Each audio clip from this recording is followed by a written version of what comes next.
നാട്ടിൽ ഇതിനെ ഓർക്കാപ്പുളി എന്നാണ് പറയാ. ഇതിനൊരു പ്രത്യേകത ഉണ്ട്. എന്താണെന്നറിയോ, നമ്മുടെ പറമ്പിൽ ഇത് എത്ര ഉണ്ടെങ്കിലും നമ്മൾ തിരിഞ്ഞു നോക്കാണ്ട് ചീഞ്ഞ് അങ്ങനെ പോകും. പക്ഷെ വേറൊരാളുടെ പറമ്പിലേക്ക് നിൽക്കുന്ന കാണുമ്പോൾ നമുക്ക് ഒരെണ്ണം കിട്ടിയിരുന്നെങ്കിൽ എന്നൊരാഗ്രഹം തോന്നും അല്ലേ. അങ്ങനെ അയൽപക്കത്ത് നിന്ന് ഓസിന് കിട്ടിയ കുറച്ച് ഓർക്കാപ്പുളിയാണ്. അപ്പോൾ ഇതുകൊണ്ട് ഞാൻ ഇന്നൊരു അടിപൊളി ഐറ്റം ഉണ്ടാക്കാൻ പോവാണ്. ആദ്യം തന്നെ ഇതിൻ്റെ കൂട്ടത്തിൽ നന്നായിട്ട് മൂത്ത് വിളഞ്ഞിട്ടുള്ള ഓർക്കാപ്പുളി നോക്കി എടുത്തിട്ടുണ്ട്. അത് നന്നായി കഴുകി വൃത്തിയാക്കിയ ശേഷം രണ്ടറ്റവും കണ്ടിച്ച് നീളത്തിലുള്ള കഷ്ണങ്ങളായിട്ട് മുറിച്ചെടുത്തു. അതിനുശേഷം ഇതൊരു കുക്കറിലോട്ട് ഇട്ട് കൊടുത്തിട്ടുണ്ട്. ഇതിലേക്ക് 1/4 കിലോ ശർക്കര ഉരുക്കിയതും കൂടെ ഒഴിച്ചു കൊടുത്തിട്ടുണ്ട് കേട്ടോ. ഇനി കുക്കർ അടച്ചു വെച്ചിട്ട് ഒരു 2-3 വിസിൽ വരുന്ന വരെ നമുക്കൊന്ന് വേവിച്ചെടുക്കാം.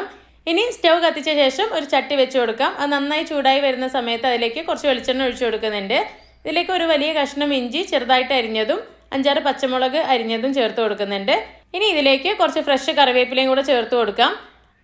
നന്നായി ഇളക്കി കൊടുത്ത് ഇതിൻ്റെ ഒരു പച്ചച്ചുവയൊക്കെ മാറി ഇതൊന്ന് മൂത്ത് വരുന്ന സമയത്ത് നമ്മൾ വേവിച്ച് വെച്ചിരിക്കുന്ന ഓർക്കാപ്പുളി ഇതിലേക്ക് ചേർത്ത് കൊടുക്കാം.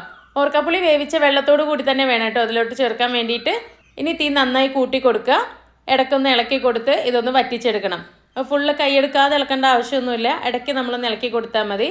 ഇതിലേക്ക് ഒരു കളറിന് വേണ്ടിയിട്ട് 1 ടീസ്പൂൺ കാശ്മീരി മുളക് പൊടിയും കൂടെ ചേർത്തിട്ടുണ്ട്. അവസാനമായിട്ട് കുറച്ച് ഉപ്പും ഒരൽപ്പം പഞ്ചസാരയും കൂടെ ചേർത്ത് കൊടുത്തിട്ടുണ്ട്. അപ്പോൾ ഇത്രയേ ഉള്ളൂ. നമ്മുടെ ഐറ്റം ഇവിടെ റെഡി ആയിട്ടുണ്ട്. നമ്മൾ ബിരിയാണിക്കും നെയ്ച്ചോറിനൊക്കെ കഴിക്കുന്ന ഒരു മധുരപ്പുളിഞ്ചി ഇല്ലേ, അതിൻ്റെ അതേ ടേസ്റ്റാണ് കേട്ടോ. അപ്പോൾ നിങ്ങൾ ഉണ്ടാക്കി നോക്കിയിട്ട് അഭിപ്രായം പറയാൻ മറക്കരുത്. പുതിയൊരു വീഡിയോ ആയിട്ട് നമുക്ക് വീണ്ടും കാണാം. താങ്ക്